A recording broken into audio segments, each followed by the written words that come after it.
आता तुझ्या दाढीवर आम्हाला संशयाला लागलेली आहे ते ही निश्चित पद्धतीने छत्रपती शिवरायांच्या मावळ्याची दाढी नाही, हे कुठल्या तरी आता मोहम्मद अली जिन्नाच्या समर्थकाची दाढी तर नाही. कारण दाढी राखणं म्हणजे मर्दाचं लक्षण असतं. हे गोधडीत होते ना मनोज जरांगे पाटील. तेव्हा राणे साहेबांनी मराठा समाजाला आरक्षण देऊन दाखवलेलं आहे. कोणचा अली जिल्हा का काय म्हणलाय ते मला नाही माहिती. आता यांचे शब्द कोणाचे तर हे चपला व्हायला लागले फडणवीस साहेबांचे, त्यामुळे यांच्यावरती बोलून काय उपयोग. म्हणून राणे साहेबांना, दरेकरजींना आणि आम्हा लोकांना आव्हान देऊ नको. ज्या शाळेतले प्राध्यापक आहेत ते लोक पुन्हा एकदा दादा म्हणून सांगतो की देवेंद्र फडणवीस यांचं ऐकून मराठ्यांच्या अंगावरती किंवा आमच्या गोरगरिबाच्या आंदोलनाच्या अंगावरती येऊ नका. मनोज जरांगेंच्या आंदोलनामुळे मराठा समाजाचा कमी आणि मुस्लिम समाजाचा जास्त फायदा झालेला आहे. ते जे बोलतात ना ते त्यांचे शब्द नाही, ते देवेंद्र फडणवीस यांचे.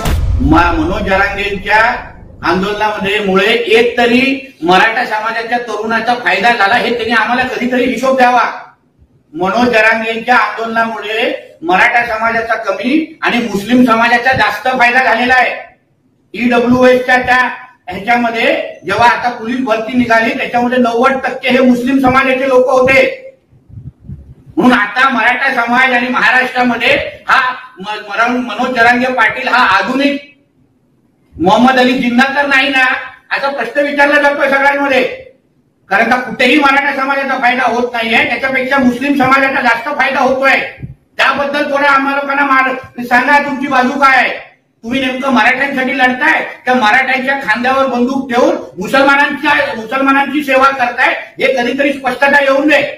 आणि त्यावर अगर आमचे राणे साहेब, आमचे दरेकर साहेब अगर बोलत असतील तर मराठा समाजासाठी जेव्हा हे गोधडीत होते ना मनोज जरांगे पाटील, तेव्हा राणे साहेबांनी मराठा समाजाला आरक्षण देऊन दाखवलेलं आहे.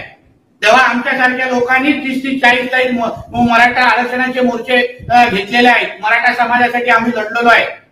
म्हणून आम्हाला मराठा समाज आणि मराठा समाजासाठी हित हे आम्हाला त्यांनी सांगू नये. तेव्हा तो गोधडीमध्ये होता, आमच्या ऑफिसमध्ये स्वतःची केस काढण्यासाठी उभा राहायचा. म्हणून राणे साहेबांना, दरेकरजींना आणि आम्हा लोकांना आव्हान देऊ नको. तुझ्या शाळेतले प्राध्यापक आहेत ते लोक.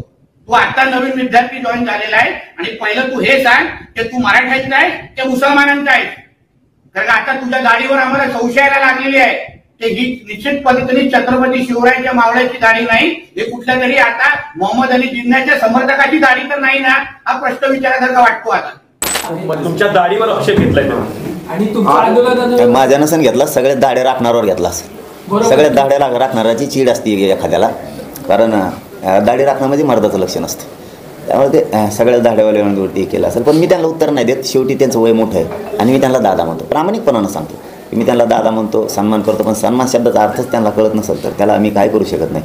आणि ते जे बोलतात ना ते त्यांचे शब्द नाहीत, ते देवेंद्र फडणवीसांचे. देवेंद्र फडणवीसांनी जसं ओबीसीचा छगन भुजबळ आणि बाकीचे नेते विरोधात घातले, तसंच मराठ्यांच्या अंगावरती त्यांना घालायचं असं त्यांचं ते शब्द त्यांचे.